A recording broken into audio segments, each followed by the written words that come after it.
All right, we had started to look at the themes of Leviticus. So we talked on Friday of the fact of the importance of the presence of the Lord, that the Lord has now come, and through the cloud, He has taken up residence. There is a representation of Himself within the midst of the nation of Israel, so that Israel was conscious as they brought their offerings. They were bringing them before Yahweh, and realized that as they lived their life day by day, they were to live their life before Yahweh. It was Yahweh who had called them, Yahweh who was holy, and called them to a different kind of a life than they had seen in Egypt, and they would see when they came to the land of Canaan.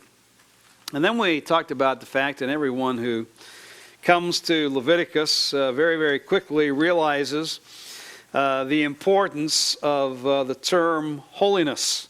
Approximately 150 times within this portion of the Torah, the root kadosh is used, so that you have either to be holy, to consecrate, to set apart, or that which is such set apart, that is a set apart thing, a holy thing. And as you go through Leviticus, as you can see from the notes, 4 things are classified as being holy.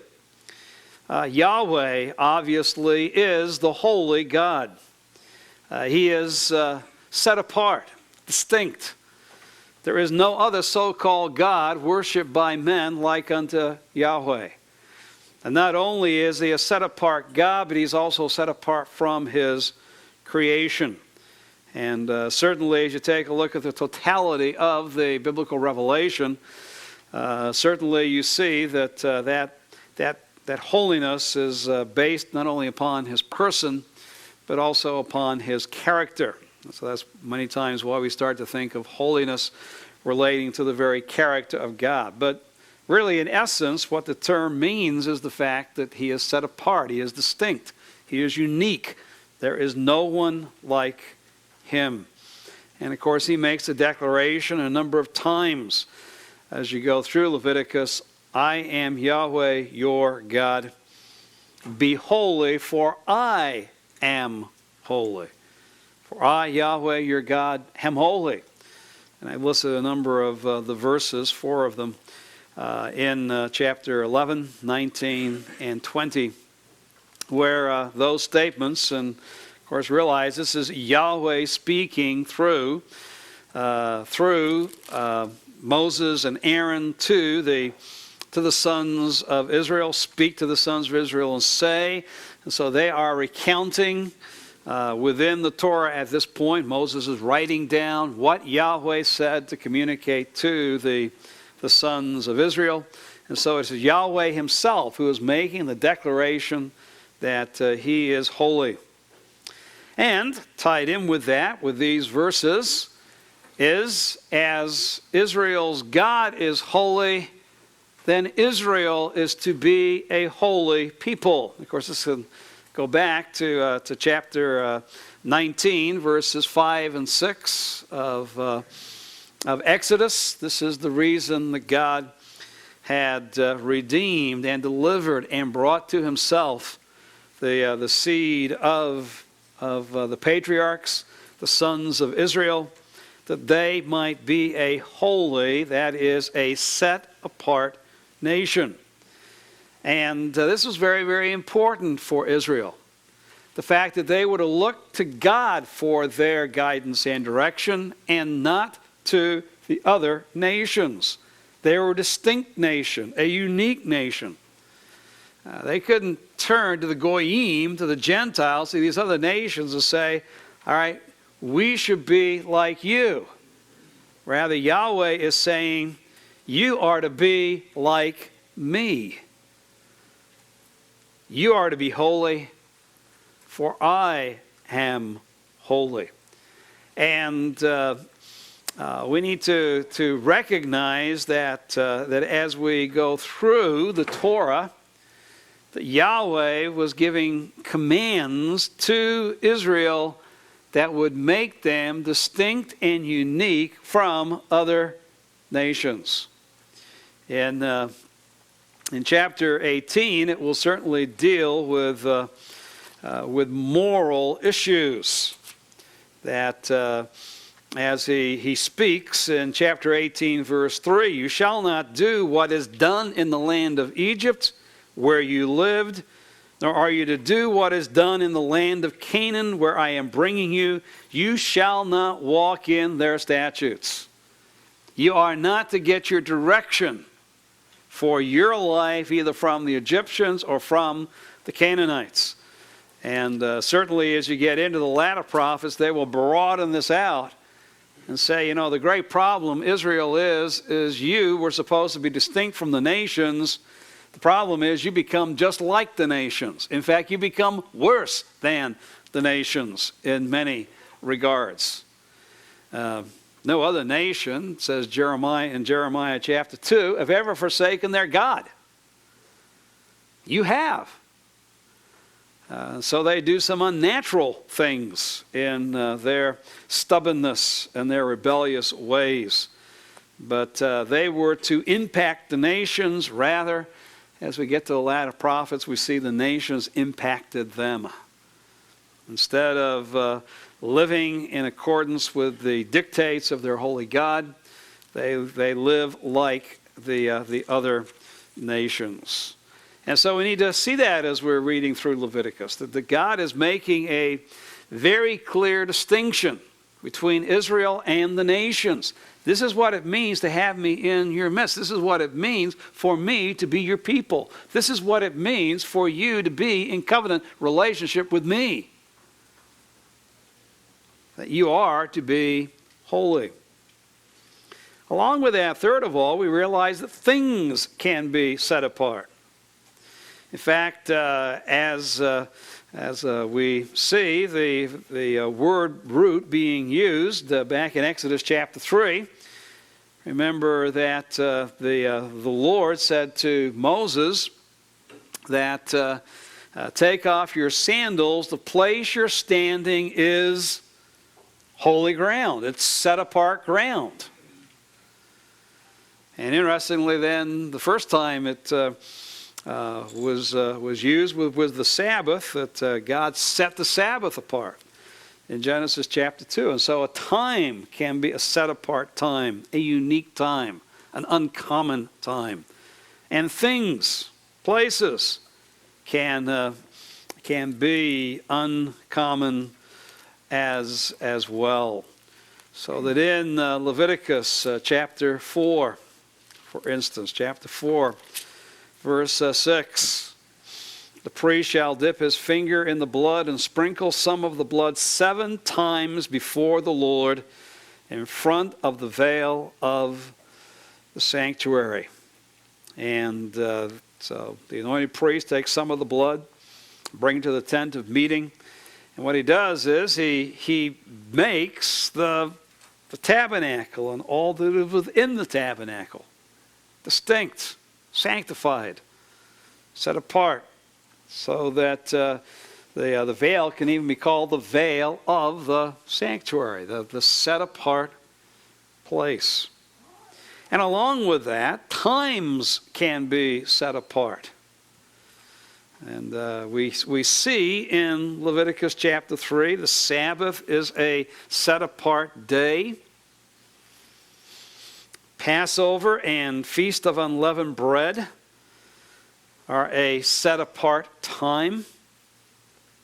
Feast of Weeks, the New Testament name Pentecost. And then the cycle of the 7th month. It begins with the New Year and culminates with the Feast of Tabernacles. Now, Walton on page 20 gives you a chart of these set-apart days. Now, we need to realize that when he talks about Jewish special days, he is broadening this out into the rest of the Old Testament and into the intertestamental period. The days that we see in Leviticus are the very first one, Passover, that leads into the Feast of Unleavened Bread. And then Pentecost, again we said it's intertestamental Greek name. Feast of Weeks is what is called in the Old Testament.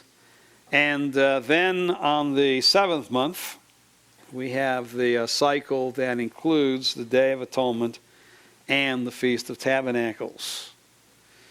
Now, later on in the Old Testament, we'll find when we get to the book of Esther that the Feast of Purim for 2 days and right around our time of February on our calendars becomes a memorial time, a set-apart time for Israel.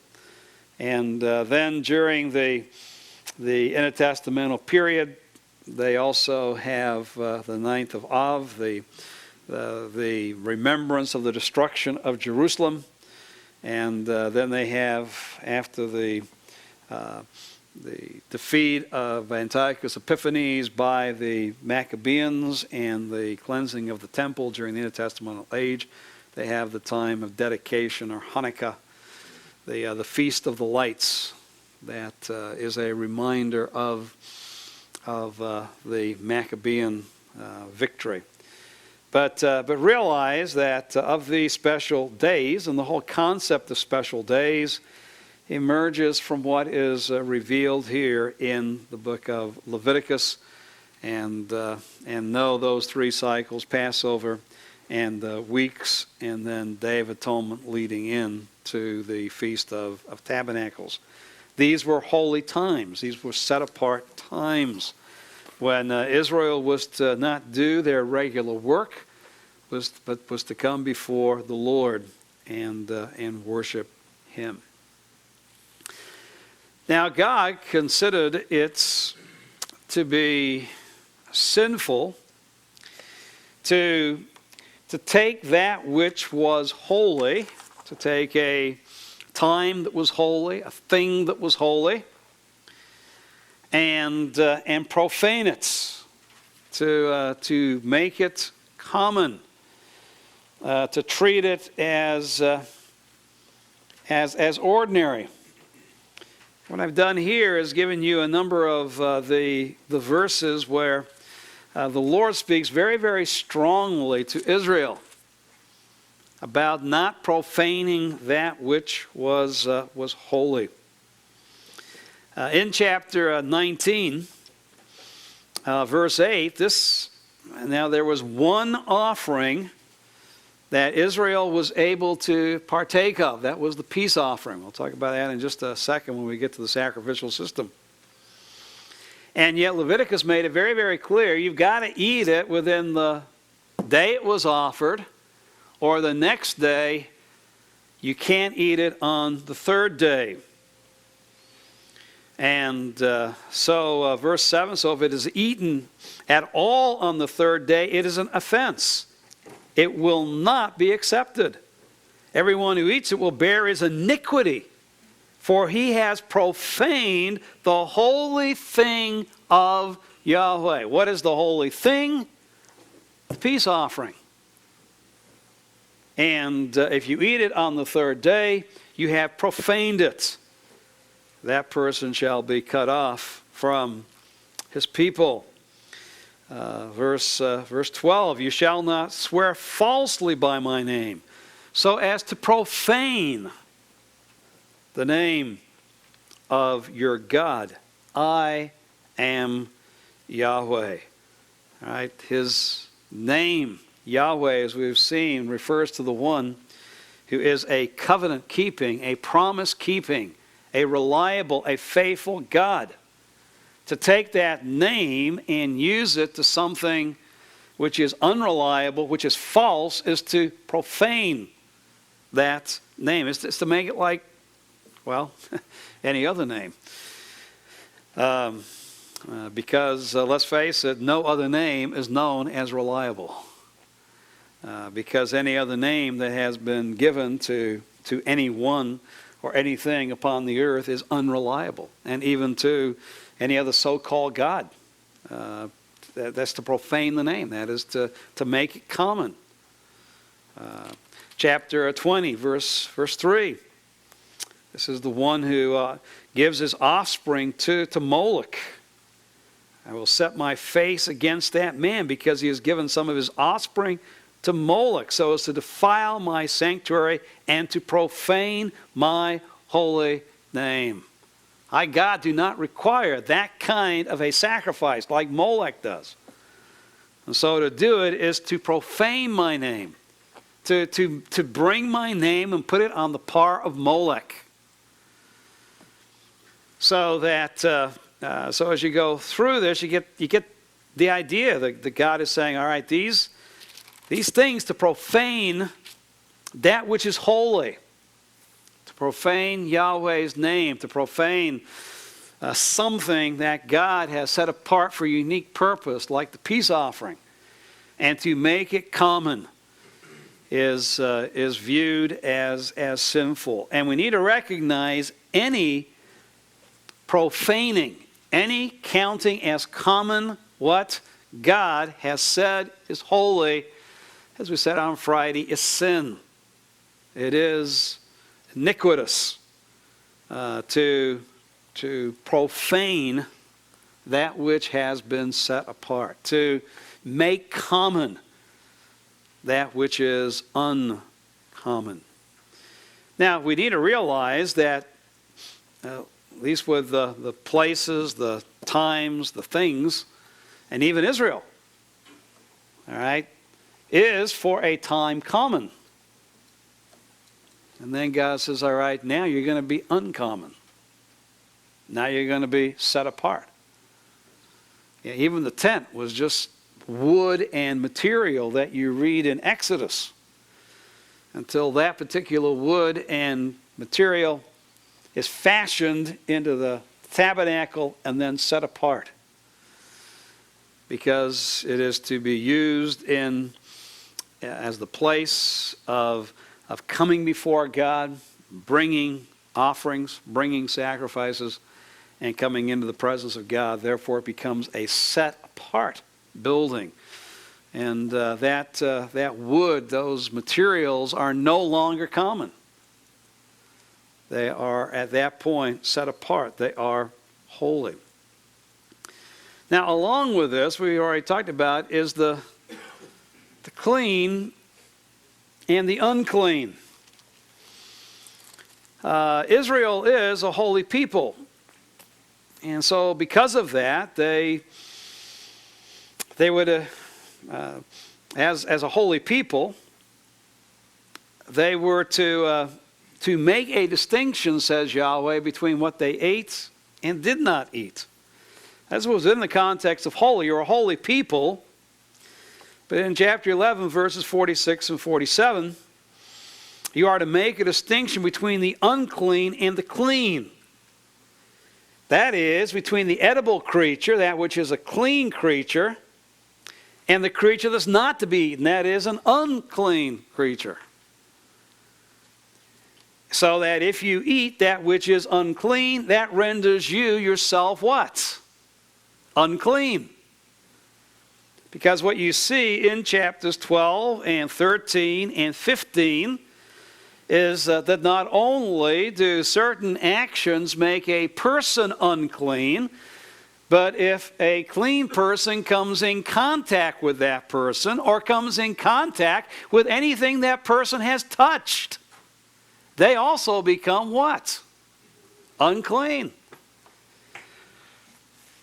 In fact, by the time you get to the end of chapter 15, you get the idea that you better live your life in complete and utter isolation from everybody else if you never want to be unclean. And even then, you can't get away from it because something is going to come forth from your body which will make you unclean. There's just no, in other words, you read it, and there's no way in the end you cannot be at times unclean. Now what God does is he says, now one who is unclean cannot come into my presence. That which is unclean cannot come into contact with that which is holy. You can't come to the tabernacle. You can't come to that set apart place until you are first cleansed. And the amazing thing is even as you read in chapter 12, when you're saying to this woman, okay, you're unclean. You're unclean a week. If you have a son, you're unclean 2 weeks. If you have a daughter. And you can't even come to complete your purification until 40 days after birth for a son, 80 days after birth for a daughter. And no, I don't know why double for the woman, because the Lord doesn't say so. I am Yahweh. That's all we need to know. Now, most commentators believe the implication is because a daughter is going to continue the process of bringing sinners into the world. And so, and it certainly is that the concept of unclean is tied in the purification. Now, there is a cleansing, and then when the individual comes here, and then in chapter 14, for the one who had the bodily growth, usually called leprosy within our translations. Chapter 15, the different bodily issues that would make one unclean. That with the cleansing, when the offering is brought, 12:8, she shall take 2 turtle doves or 2 young pigeons, the one for a burnt offering and the other for a sin offering. And you're saying, well, what'd she do wrong? Why the sin offering? And yet when we see that which is unclean, that even though the water brings purification, that one, when they come before the Lord, with many of these unclean situations, is to bring birds for burnt offering and sin offering, so that atonement might be made for her before the Lord. And we'll see the same thing as you go through chapters 14 and 15 as well. And you're going, what did these people do wrong?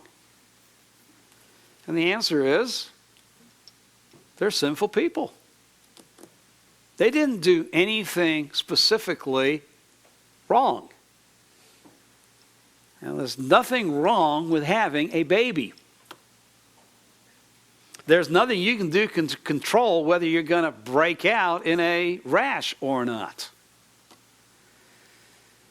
And even in chapter 15, some of this discharges are involuntary. Some are voluntary, but a woman can't say, I don't think I'm going to have my menstrual cycle this month. It's just part of being alive. And so what is really being impacted as far as the Israelites are concerned is God says, okay, you're to make a distinction between the clean and the unclean. And to realize that the unclean cannot come into my presence until purification has taken place. And not only that purification, but a recognition of the fact that one not only commits sin, but one is in and of themselves what? Sinful. And therefore needs to bring the proper offerings before the Lord so that they might come into his presence. And so that which is common, that which can come into the presence of the holy can only come if it is clean. So I like to put it this way, it's the clean common that can come in the presence of the holy. The unclean common cannot come into the presence of the Holy One or come in contact with that which is holy. And really what particularly chapters 13 and 15 impress upon us is the fact that Israel was to realize they had a tendency toward uncleanness.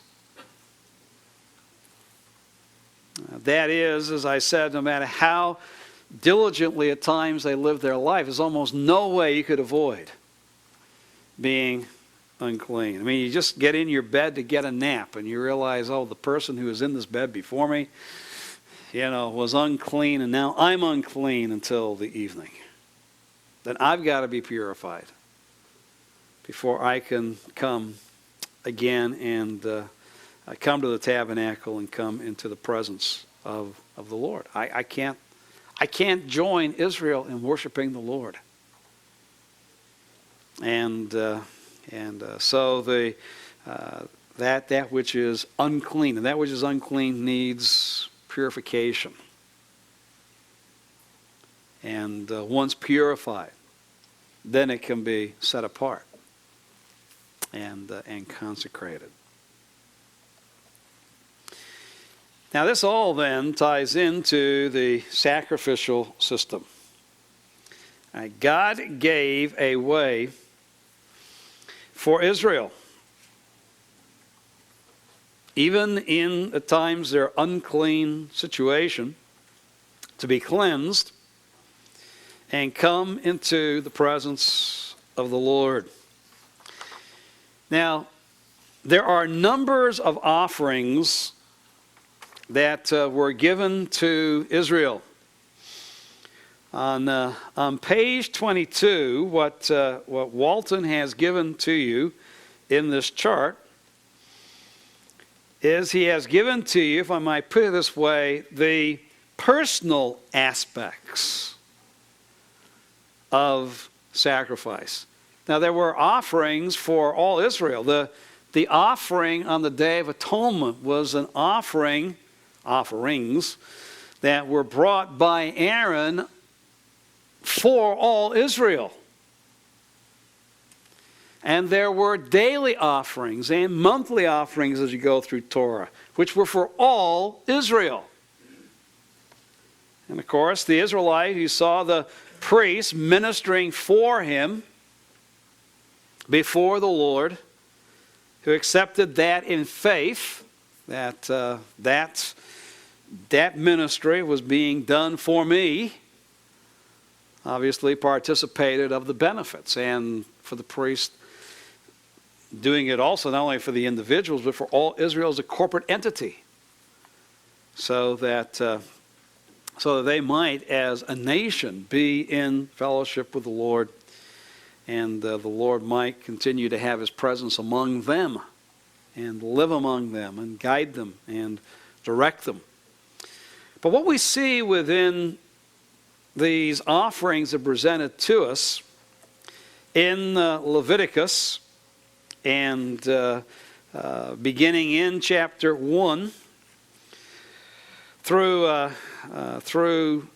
chapter 6, verse, there's a debate here on exactly when it ends, but 6:7, because in 6:8 it says, "Then the Lord spoke to Moses, saying, Command Aaron and his sons," and now this is their aspect of what to do with these different offerings.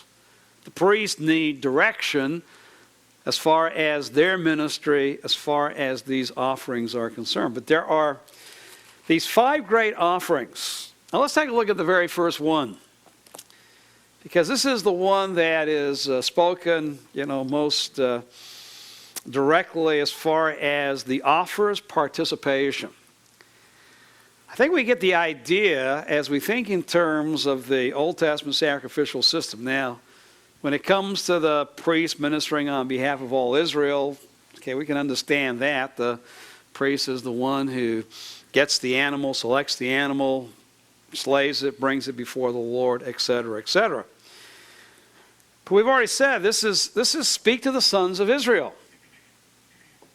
There is to be a personalization of the offerings that God has given to Israel as far as the person is concerned. And we have to read carefully to come to appreciate the experience and the participation of the individual Israelites in the offerings that they individually bring before Yahweh. You don't just select an animal out of your flock, haul it over to the tabernacle door, give it to the priest and say, "Here, do your thing. I can't look. I don't like the sight of blood." Notice how much participation there is. Beginning in verse 4. All right. Obviously, he is the one who is to bring the animal. He is to select it. He is to bring it to the doorway of the tent of meeting. And he shall lay his hand on the head of the burnt offering. And verse 5, note, and he shall slay the young bull before the Lord. Who is to slay him? The offerer. So he selects it and brings it.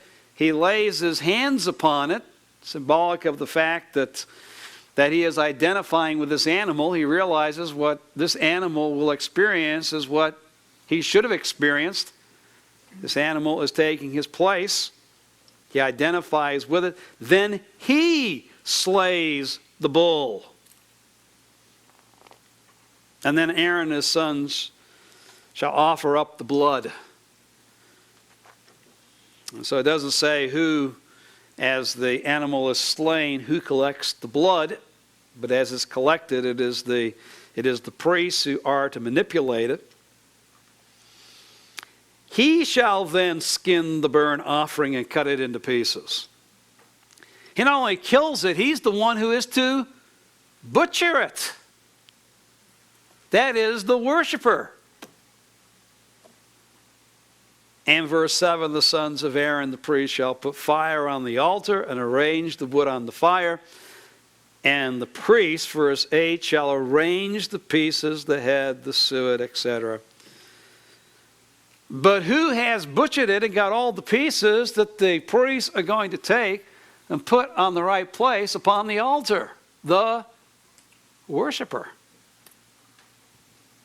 So you say, well, I fainted the sign of blood. Well, I guess you can bring the grain offering. But the rest of them, it is the individual themselves who is to do it. Now, in a more summary fashion, when you get to the sin offering, and the Torah, Moses speaks from the Lord of the different ways. If a person sins, this is to take place. If it is the congregation, if it is the leader. But notice then he gets to the common people. And if anyone, verse 27, of the common people sins unintentionally. Verse 29. He shall lay his hand on the head of the offering, sin offering, and slay the sin offering at the place of the burnt offering. And then the priest shall take, etc., etc. If he takes a lamb the same way as seen in chapter 1.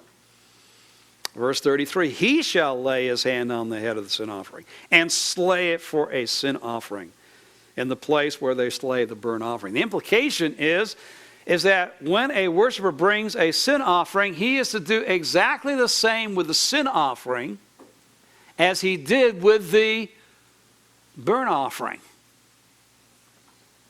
Now, if you have a sin offering, ultimately, you would hopefully then show that now there is renewed dedication, commitment on your part before the Lord. that a sin offering would ultimately also be accompanied by, as we've seen here, in the same way as a burnt offering. Now, get this, men. You sin, and you really want to make things right with Yahweh. Guess how many animals you're going to slay? You, personally.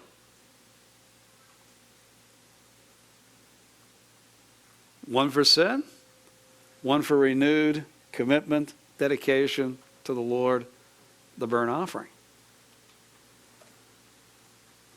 Now, was every individual in Israel a butcher? I guess so.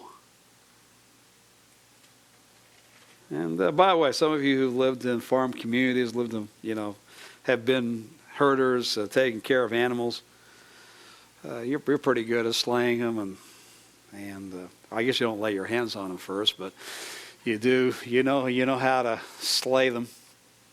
In fact, when we were in Mongolia this summer, we watched the goat that we ate being butchered. You don't get that experience going to the supermarket. Go down to Costco. You just got the meat. That's not personal enough for the Old Testament saint. You gotta select the animal. You gotta bring the animal. You gotta slay the animal. And the guy knew exactly where to, cut the, one of the vessels going to the heart where supposedly the animal just dies instantaneously. And then, we watched him, skin the animal and divide the animal all up. And I'm thinking the whole time, if I was an Old Testament saint, I should be taking notes on all this because I got to do this.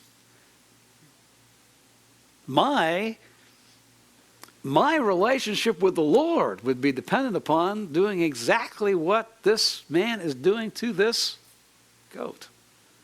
And when you got animals, you know better how to do it. Well, 4 of the offerings, 4 of the 5 are animals. The burnt offering, the peace offering, the sin offering, the guilt offering. Now we need to realize that when the term sin is used, this is a recognition that one has, and the term is used inadvertently, unintentionally, he has missed God's mark. And so he is to bring the sin offering to acknowledge his sinful behavior. Guilt is to realize that along with the sin, there has been a trespass. That there has been a break, a breach within the relationship. See, the guilt offering impresses upon the Israelite that the sin is not something that is unimportant. The sin has brought about a breach in relationship toward Yahweh, and if the sin unintentionally is against another person, there is a breach in that as well. So if it's just directly toward the Lord, you got to bring not only the sin offering, but also the guilt offering. You got to realize now, you sin, you got 3 you got to do. And because at the end you want to enjoy and declare the fact that the breach has been repaired, you've also got to bring peace offering. 4. Sin is getting pretty costly. Because the sin, you realize, has been a sin against Yahweh or against someone else. And within that sin, the behavior has brought a breach within the relationship that also has to be healed. And by the way, along with that offering, you've also got to do what? You've got to bring restitution. Restitution to the Lord if it's against him. Restitution to another along with the offering. This is getting more costly all the time. So you got to bring With the guilt offering, make restitution. The sin offering is to declare the fact that you recognize the sin has taken place and needs to be dealt with. And then one would say, I realize that, all right, this sin has called into question my commitment to Yahweh, and so I bring the burnt offering, the hola, the Holocaust, which shows renewed commitments to the Lord, demonstrates, as Walton says, dedication, the fact that one is committing themselves again fully to the Lord. The grain offering, the meat offering, that thankfulness for what God has given, and particularly in the place when there's sin involved, that one would say once again, I'm committing not only all that I am, but all that I have to Yahweh. And then you have the peace offering to say the disharmony has been brought back to harmony. Now the first three are called sweet savor offerings. Soothing aroma to the Lord. That's because the sin and the guilt offering, the non-soothing aroma, have dealt with the sin and the breach of fellowship. So that now the sin and the breach has been taken care of. Now one has dealt with the negative, then one positively can once again speak through the offering to the Lord of their commitments and their fellowship with Him.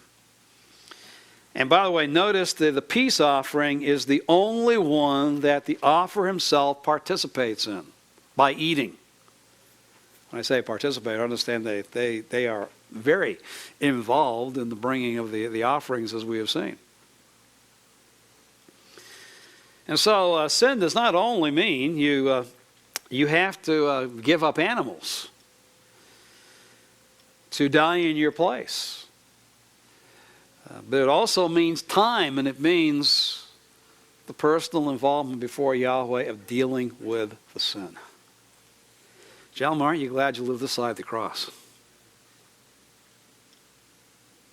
Just to think, just coming down the Newhall Pass this morning, just inadvertently, without thinking, I go over 65 miles an hour. And so did you too if you came. Well, not if you came at rush hour. That's the built-in way to make sure you don't break the speed limit. But when it's wide open again, I know it. I should know to put the brake on a little bit to stop myself. But no, I come zipping around like everybody else, and whoa, I get to the bottom, and I'm going 70, 75 miles an hour. Gentlemen, that's a sin. The speed limit is posted 65. I've just broken the penal code. Now, if this was Israel, guess who set the speed limit? It wasn't one of God's agents, it was Yahweh himself. And so all of a sudden, I realize as I hit the brake at the bottom of Newhall Pass, now I'm an Old Testament saint now. I have just unwittingly sinned. I didn't put my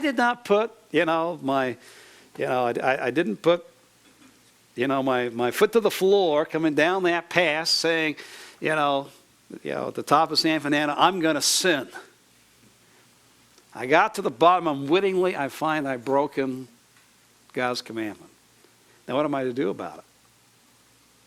I realize, all right, that is a breach against Yahweh. I've got to bring the sin offering for my action. I got to bring the guilt offering because I realize that action has created a breach between me and God. All right, I've dealt with the sin, but I want to communicate that my heart is one that wants to be totally committed to the Lord. I bring my burnt offering, and then I want to declare to everybody that, look, even though you saw me going 75 miles an hour at the bottom of Newhall Pass, God has forgiven me. God has accepted me. I want you to realize now the breach has been repaired. I once again am enjoying fellowship with God. And so come join me, because in 2 days I got to eat my portion of the peace offering. I can't do it all myself, so therefore I invite all my friends to come as I give thanks to God once again for how He has delivered me, how He has saved me, how He has forgiven me. Or I can actually bring the peace offering without any sin in the background. I can just bring it as general thanks to God for the fact He is a delivering kind of God, for He is a saving kind of God. And that's what you see when you get to the peace offering. Let me zoom in it here, because you might miss this with Walton. The peace offerings can be given for 3 reasons. Go over to Leviticus 7. We find this with the priests. The Lord says that He speaks to the priests, and the peace offering comes last, because everything else has to be done before you can declare the world you're in fellowship with Yahweh.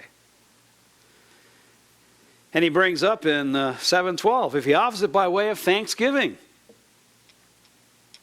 All right, so this point is just thanksgiving to the Lord. Then in verse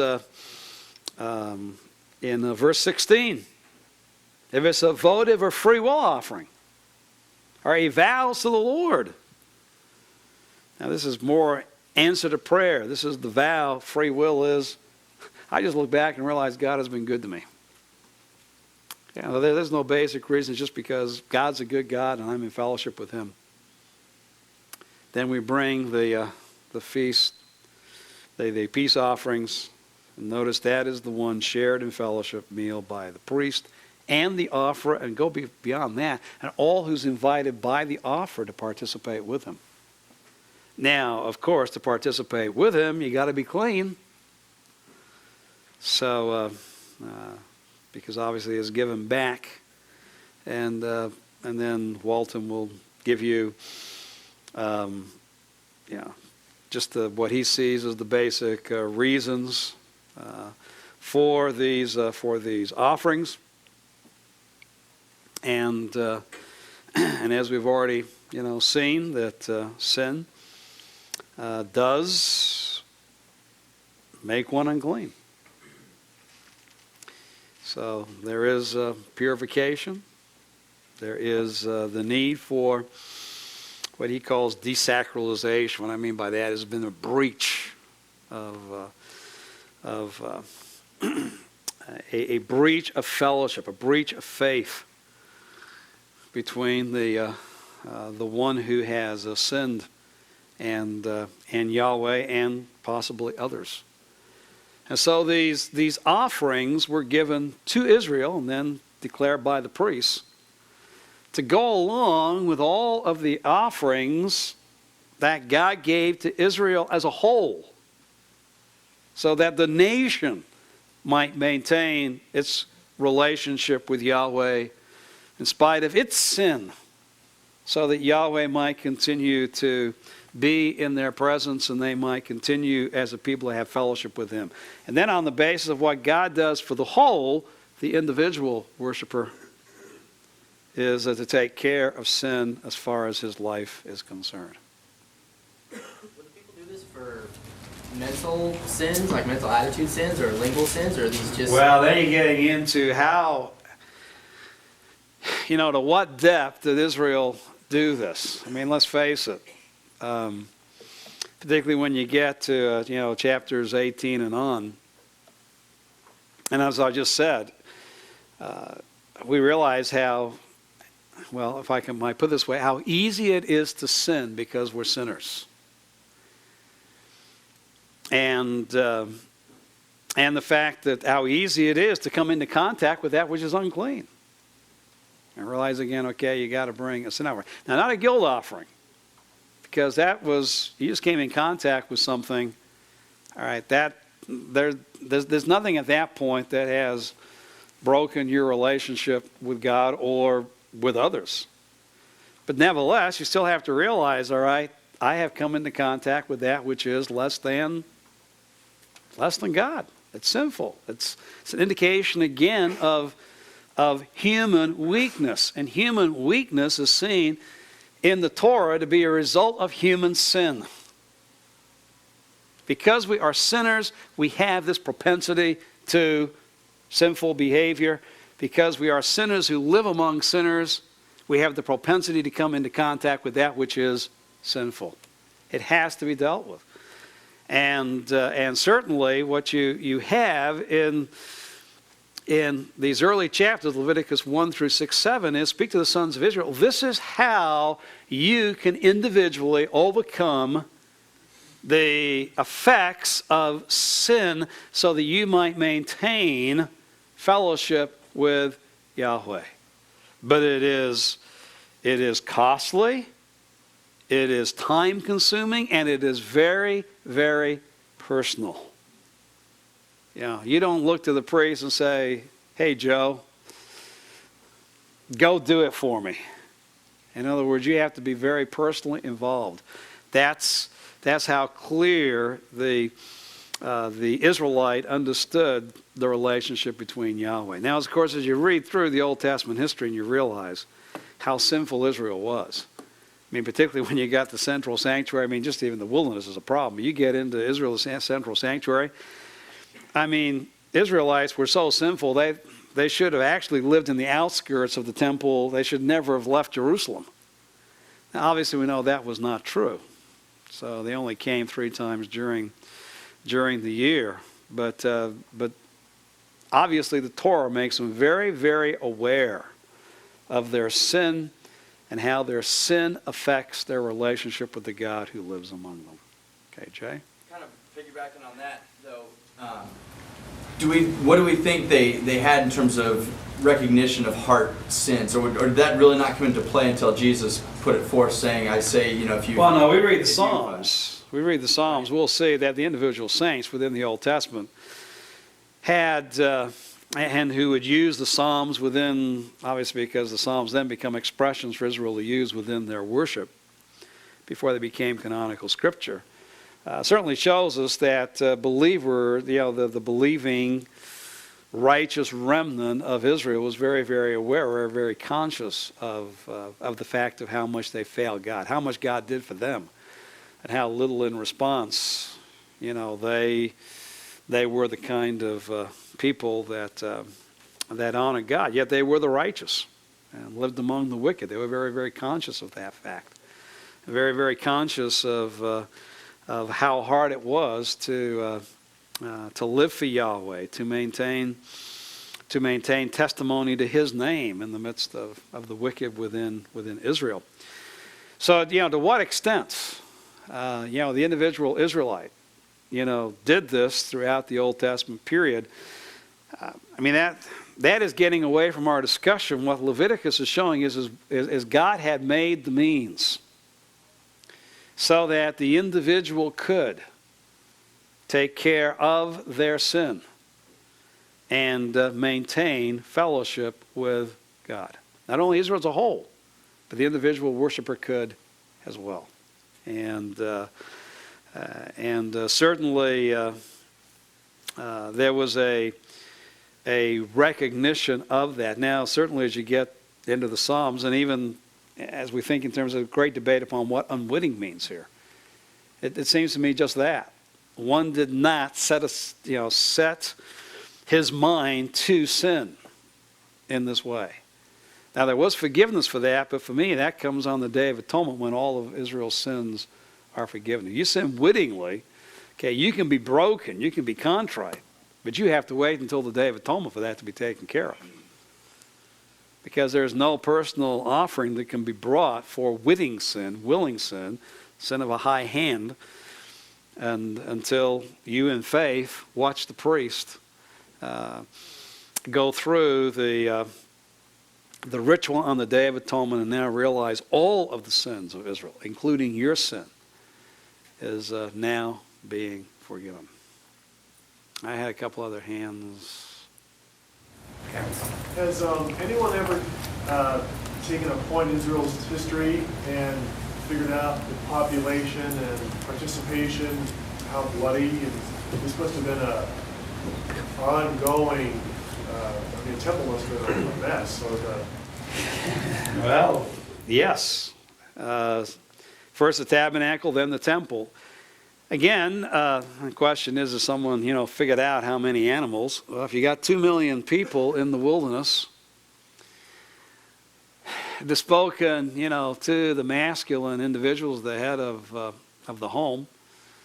But even there, you've got, with the 600 plus thousand plus the Levites, you got about 625,000, men. If they did this faithfully, you're talking about thousands and thousands of animals. Just for Israel's daily and weekly and monthly offerings before the Lord, with total great numbers. When you have the temple dedication in 1 Kings chapter 8, you've got many thousands of animals that were brought, for offering by Solomon at that point. So, only when we get to heaven will we find out exactly how many animals were offered in this way.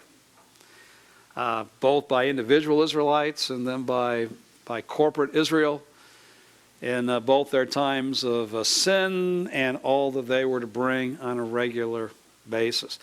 What we're seeing within Torah is because we don't have the movie, we don't have those stats. We'll have to wait till the millennium. I'm sure then the stats might not be that important to us. What is important is we realize Torah is God is educating Israel, is educating us in the disaster that sin brings into the life of his people. He has called them to be holy. He has called them to be distinct. He has called them to be different.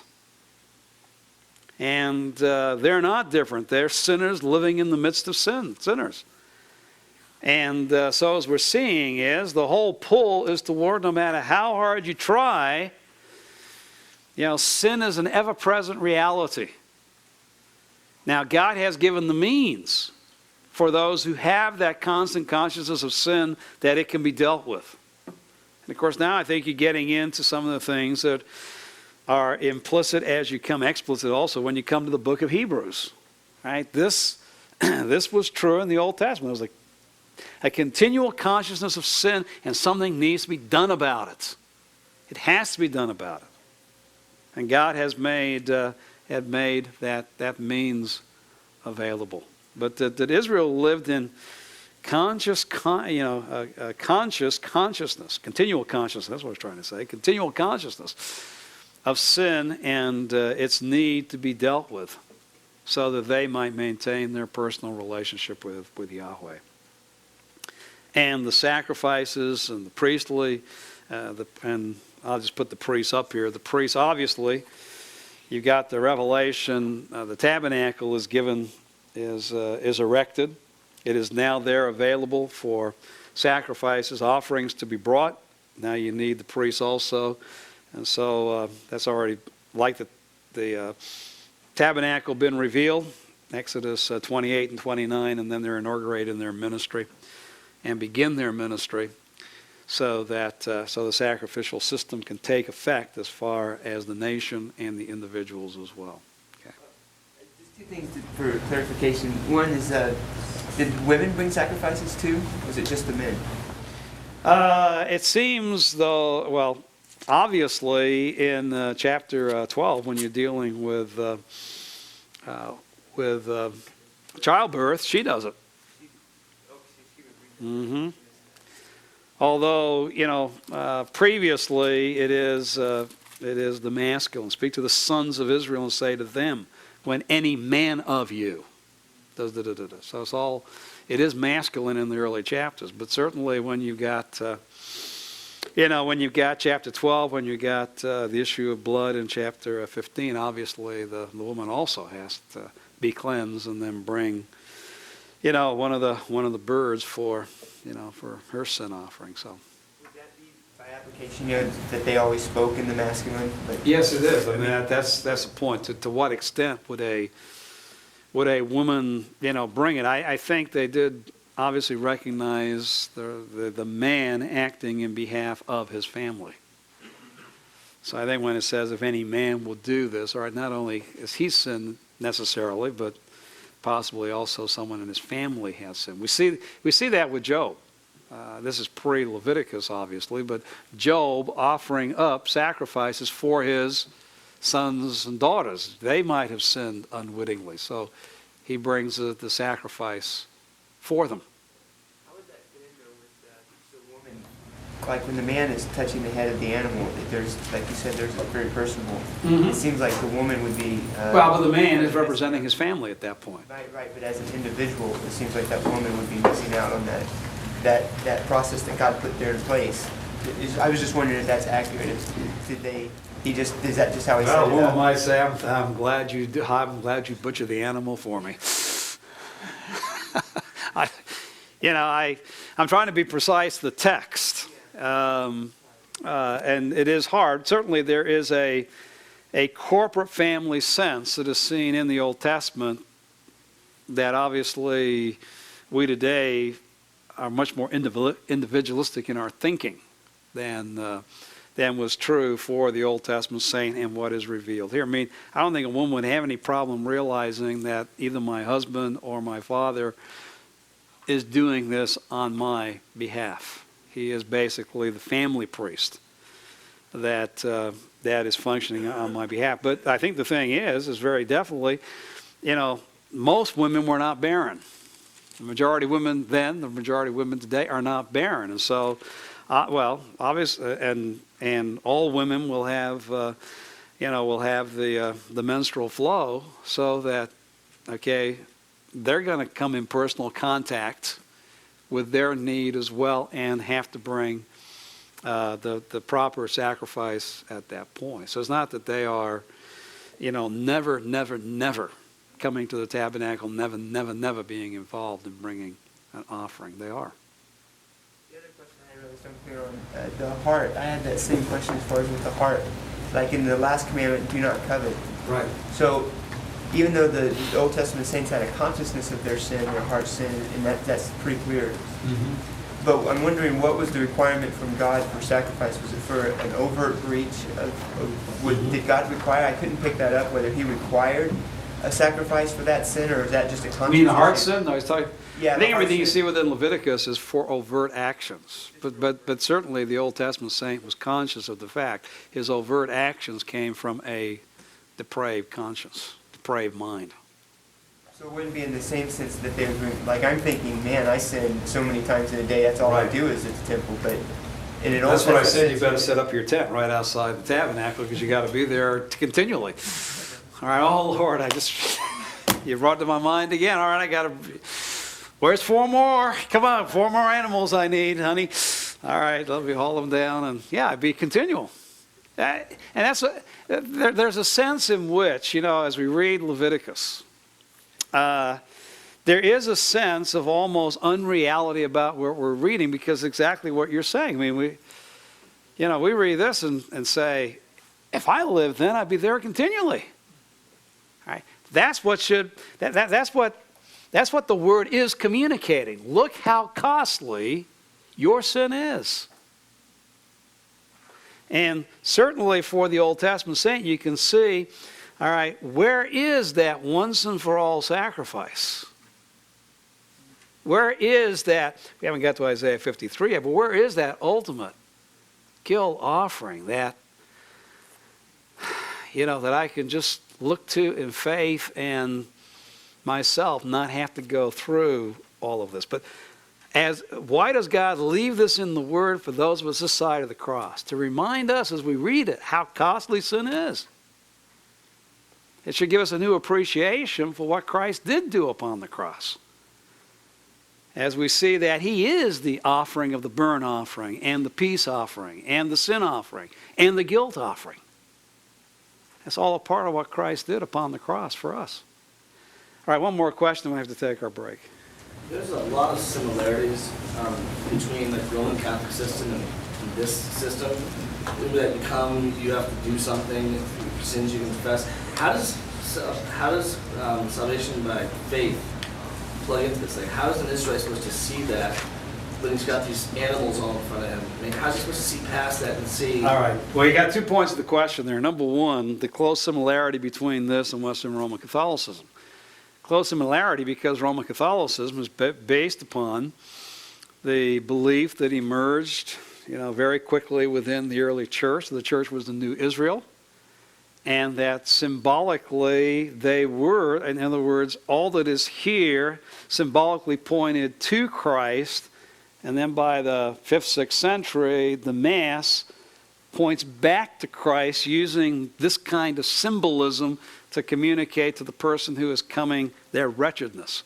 And let's face it, true Roman Catholicism certainly does that. For those of you who came with a, Roman Catholics have a greater problem with guilt than anybody else in America, because it's pounded into them, that you're guilty, you're guilty, you're guilty, you're guilty. And what I would say is that though they've used the wrong means, they have symbolically reconstituted a Christian priesthood with Christian sacrifices, although in the end they point back to the cross of Christ, the once and for all. They give their people, like the Old Testament said, a continuing consciousness of sin. Where does faith enter into as far as the Torah? The Torah makes it very, very clear that as you go through and read the implicitly and then explicitly, as far as the patriarchs and then those within Israel, the blessing comes from those who in faith respond to God, who take God at His word in faith and practice obedience. The faithful obedience is the key to being counted righteous before God.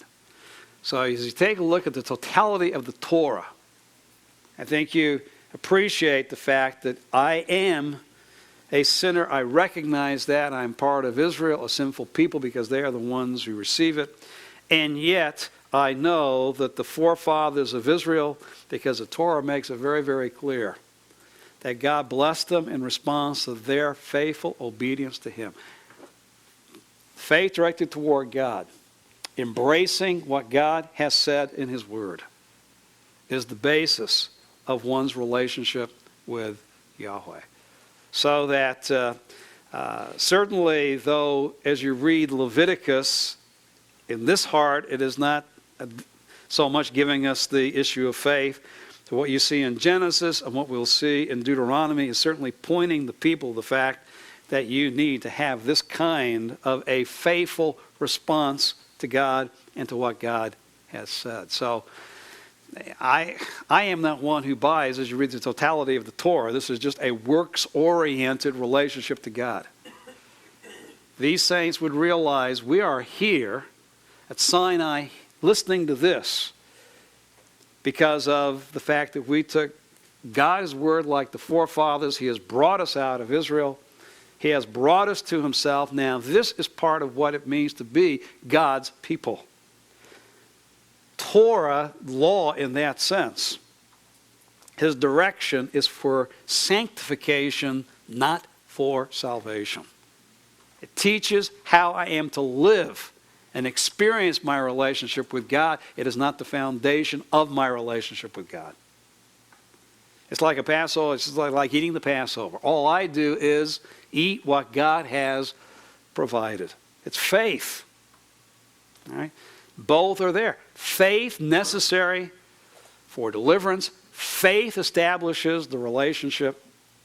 Now, what we have is the commandments and stipulations, ordinances of God now give me direction in how I am to live day by day in that relationship with God.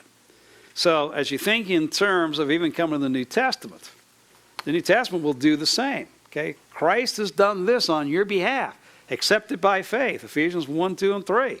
Now, walk worthy of the calling with which you're called, Ephesians 4, 5, 6. And by the way, there's a lot of imperatives in Ephesians 4, 5, and 6. And we say we don't like that. That's law. No, it's imperatives for your sanctification. So you don't like law, think of it that way. Imperatives for your sanctification. What do you have in the Old Testament? You got faith that leads to imperatives for sanctification.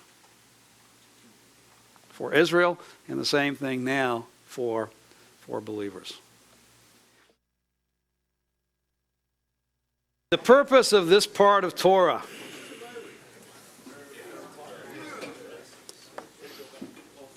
Yahweh gave in the past, with obviously continuing relevance for Israel on the plains of Moab, and generation to generation until the coming of Messiah. Yahweh gave instruction that enabled him to live among his chosen people. Because this instruction, as we've said in chapters 1 through 16, allowed them to be able to rectify the effects of sin so that God might continue to abide within them and they would be able to have fellowship with him.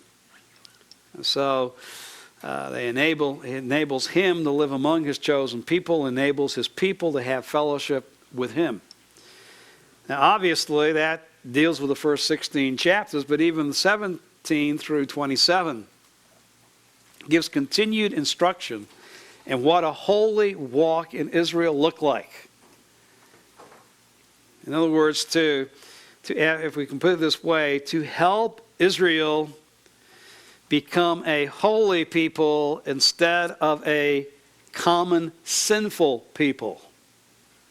Here is instruction given to them as far as a holy walk is concerned. Now, when we deal with the literary structure, the first interpretive issue that is before you there, liberals particularly say you come to Leviticus and there is no cohesive structure. It just goes from one thing to another. All right, the first 10 chapters broadly deal with the offerings and the priestly mediation. Chapters 11 to 15 are these laws of cleanliness. All of a sudden, uncleanness versus cleanness becomes the issue. Although I try to say that is already opened up for us in chapter 10, where the priests, as we saw last time, the priests in 10:10 were to make a distinction between the holy and profane, between the clean and unclean. Right now, particularly in chapters 11 to 15, it deals with clean, unclean distinction. And the fact that when one is unclean, that uncleanliness has to be dealt with, has to be purified before one can come back to the tabernacle and come in contact with the holy place, the holy ones, the priests, and even come into the presence of the holy God at the door and into the courtyard of the tabernacle. And then you've got chapter 16, this great day of atonement. How does that fit in? Seems to be somewhat separate. And then chapters 17 through 27, which is usually been called the Holiness Code. And how does the Holiness Code fit into the clean versus unclean? How does that... It seems like you got the sacrificial system, you got cleanness, uncleanness, Day of Atonement, and then the Holiness Code. Nothing doesn't seem to have any cohesiveness to it. Now, obviously, conservative commentators, and I've given them to you, argue against this and say, no, there is a relationship between that which is given within what we call the book of Leviticus. There is a cohesive structure. Now, most do not argue it the same way I would because they look at Leviticus as Leviticus. And just say, all right, it's an imperative that that Israel, that has been made aware of their sin in the first 16 chapters, now being aware of their sin, is ready to listen to us in chapter 17 and following on. Here is the code of holiness that you are to follow. That is the way that the commentators would explain the cohesiveness that is seen in Leviticus as Leviticus, beginning Leviticus 1 and going through Leviticus 27. And there is insight at that point, an insight that there is a break in the book between 16 and 17. But to refresh our minds, we have been looking at the Torah as a whole and realize that we have a broader literary unit that began in chapter 19 and will go through chapter 10, verse 36, basically Israel at Sinai. Israel being brought from Egypt, learning in the wilderness that they need God's instruction to know how to live as God's people. And so we see a pattern that then, I would say, divides what takes place at Sinai into three parts. 19 to 31 of Exodus, dealing with the initial stipulations, initial statement of altar and revelation of the tabernacle, with the first two commandments giving a strong statement of no idolatry. Yahweh and Yahweh alone. Worship no other God and make no representation of even Yahweh. Now we see a breach of that commandment, those commandments, in Exodus chapter 32 with the making of the golden calf. And so the Lord will renew the covenant and give further stipulations, basically saying, all right, what I've revealed about the tabernacle, now construct, put into practice. And what you see from chapter 35 through Leviticus chapter 16, as far as all Israel is concerned, you're going to have the problem with Nadab and Abihu. But basically, what we see is a statement again and again of they did just as the Lord had commanded. So through chapter 39, as you're talking about the making of the tabernacle, getting ready to erect it. And in chapter 39, 43, Moses examined all the work. Behold, they had done it, just as the Lord had commanded them. This they had done, so Moses blessed them. And basically what we see as we go through, all the way to Leviticus chapter 16, is basically an emphasis upon, all right, God gives this word, and there's no idea of the fact that Israel would do it any other way. They're doing what God commanded them. God commanded them to build the tabernacle. They build the tabernacle. God commanded them to install Aaron into the high priesthood and his sons into the priesthood. They did it, just as God commanded. But when you come to chapter 17, God has to give instruction to Aaron and his sons and to all the sons of Israel, saying, look, you cannot take your sacrifices anymore to any other place than the tabernacle. Verse 5, in order that the sons of Israel may bring their sacrifices, which they are sacrificing in the open field, that they may bring them in to the Lord at the doorway of the tent of meeting to the priest, and sacrifice them as sacrifices of peace offerings to the Lord. Right? What they have been doing out in the field, they're to now do in the tabernacle. Now, what is being implied here is okay, we have just read about the sacrificial system. Now, we've read about sacrifices in Genesis. But certainly we've got Noah offering sacrifices in Genesis chapter 8. We have Abraham building an ark in an altar in Genesis chapter 12. We have certainly in the end an offering that there was a ram in chapter 22, although for a time Abraham thought it would be his son. But the concept of offerings is certainly in the introduction to the Torah, that man, and particularly man, Noah, Abraham, Isaac, Jacob, these men who walk with God, who learn of God, themselves come to recognize that, okay, offerings and altars and sacrifices are a part of their walk with God.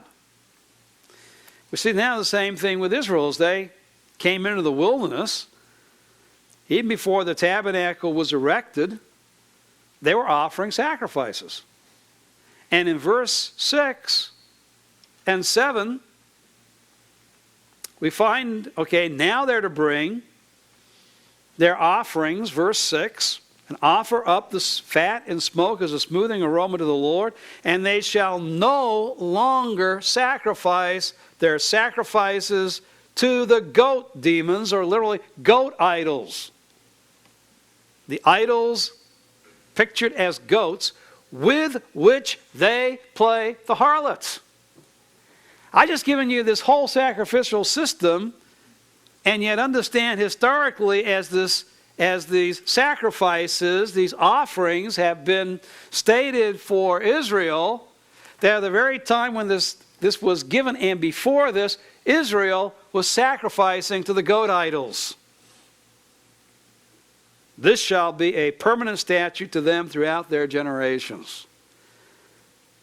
Now what we see at this point is okay, the sacrificial system has been given, the tabernacle has been built, okay, 32:1 to 16:34. This is God's means, as we've said, of Israel dealing with their sin so they might continue to walk and experience God within their midst. Now we see a further issue, which is God says, I've instituted this, and now no more sacrifices in the open field. No more eating of blood. Which again is assumed that Israel was participating in at this point. And in fact, this will not only be for Israel, this shall be for the alien and the sojourner among you. That now the animals have been given for the purpose of the sacrificial system. And this is to change Israel from, if I might put it this way, a worshiper of goat idols into truly being worshipers of Yahweh. Now, where did they get the idea of the golden calf? Probably from the Egyptians and the Canaanites. Where did they get the idea of the goat idols? Same place. And so, what Yahweh is going to go on to do is now give further instruction that again is to draw them away from this idolatry. He is trying to again show you have a heart that is drawn toward idolatry. You're going to go in among the Canaanites. They are idolaters, just like the Egyptians were. And so what I need to do is again, I need to give you further stipulations that as you come to my altar in my tabernacle, you come as the right kind of people. That's why now the emphasis upon the holy walk, day by day of Israel, that will carry over into Numbers chapters 1 to 10, where they are to find their whole relationship around the Lord's presence within the tent of meeting, so that they are to recognize they are Yahweh's people and to walk in conquest toward the land accordingly. So once again, just as the Decalogue begins with the worship of Yahweh and Yahweh alone without idols, and then the the issue of the golden calf, the need for the renewal of the covenant, so the altar and tabernacle might be built, which is, with Israel being and having a measure of obedience. We got the problem with the goat idols, further stipulations. Yet Moses brings up in Leviticus 26 that Israel will not be faithful to the covenant that is given, that even though it's been renewed, they lack the ability to keep it. And yet, for a time, as you get in the early chapters of Numbers, everything God says, they obey, they obey, they obey, just as you saw that echo at the end of what is in Torah in Exodus. So that then, making Leviticus just stand alone, as it does within the tradition, we can talk about Leviticus having this basic two-part division. Now, realize again it's part of a greater three-part division, beginning from Exodus 19 to Numbers 10. But the second and the third encompassed by what we call Leviticus. So that in chapters 1 to 16, we have what I call the way to a holy God. So the means by which redeemed Israel would maintain their personal relationship with Yahweh.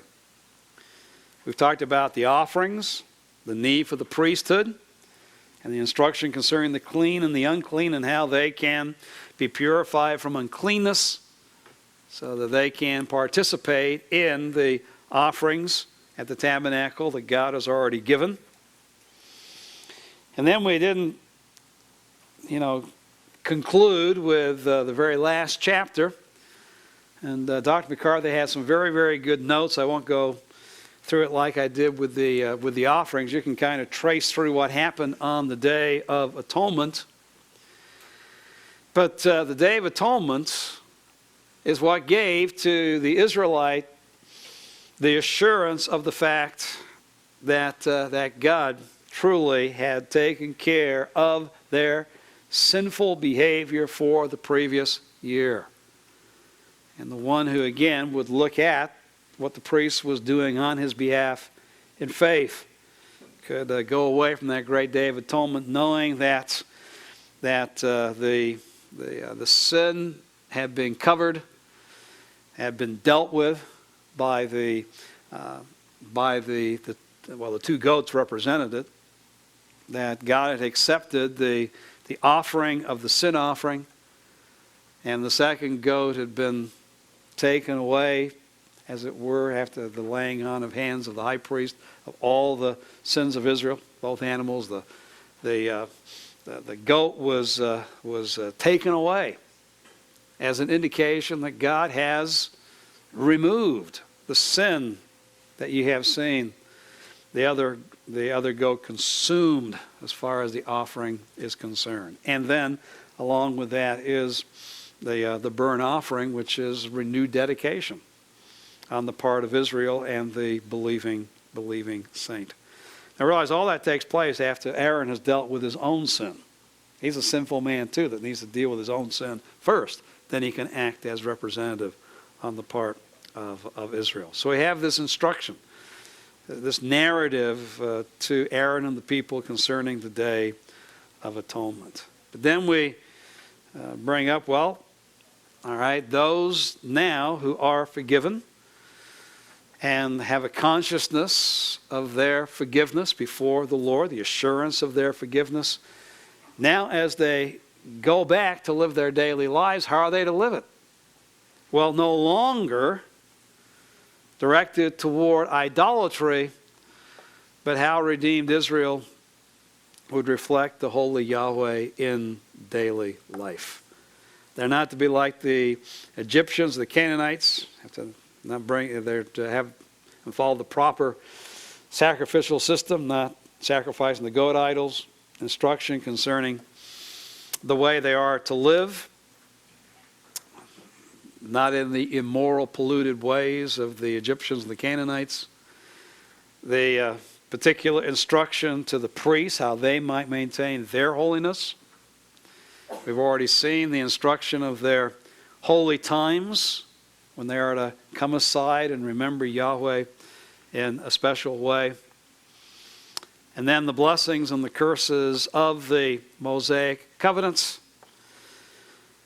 with the fact that ultimately God would bring the curses, but would remember and bring ultimate deliverance for Israel based upon the Abrahamic covenant.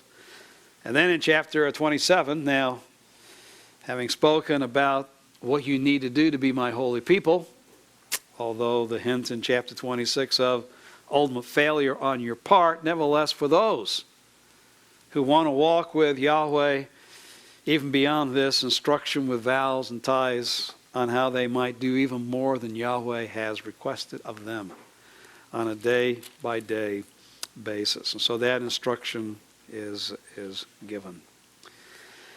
And with that, our time is almost gone. We'll quickly look at the interpretive issues on Friday morning. Let me just make a quick word of material that's available on Leviticus. The two best works are actually the English interpretation by Rooker and the expositional work by Ross. Alan Ross does believe that Leviticus can be preached to contemporary Christians, and has given a model within holiness to the Lord and how he believes that this can be done. I would not recommend Leviticus as the first book you preach in any church you might go to. We'll talk about that in preaching Leviticus on Friday. But certainly Ross's book has some good substantial exegesis in it, and then he seeks to make the transition to exposition. Mark Rooker's work is an excellent introduction to Leviticus, and I think understandable to a lay audience.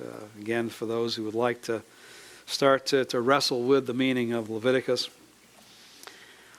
Exegetically, I would take Hartley over Wenham, but Wenham's work was the first substantial exegetical work by an evangelical written in a couple of generations. And so it's kind of set the standard. So that all these other works always go back to Gordon Wenham's work. It's kind of like he said this, and do I agree with him? And want to add a few more details that he might have missed, or do I disagree with him, and this is the reason why. So I didn't have Wenham down for a number of years and realized, rather than reading what someone else said about Wenham, you might as well get a copy of Wenham and see what Wenham wrote, that they are either agreeing with or disagreeing with, because all these other works I've given you are post-Wenham works. But Hartley's work is one of the better word biblical commentary works. Did a very, very good job of interacting exegetically with Leviticus. I'd recommend it to you. And get Wenham as kind of the foundational exegetical work, and then take a look at the works by Rooker and Ross. And this will give you some good exegetical material for Leviticus.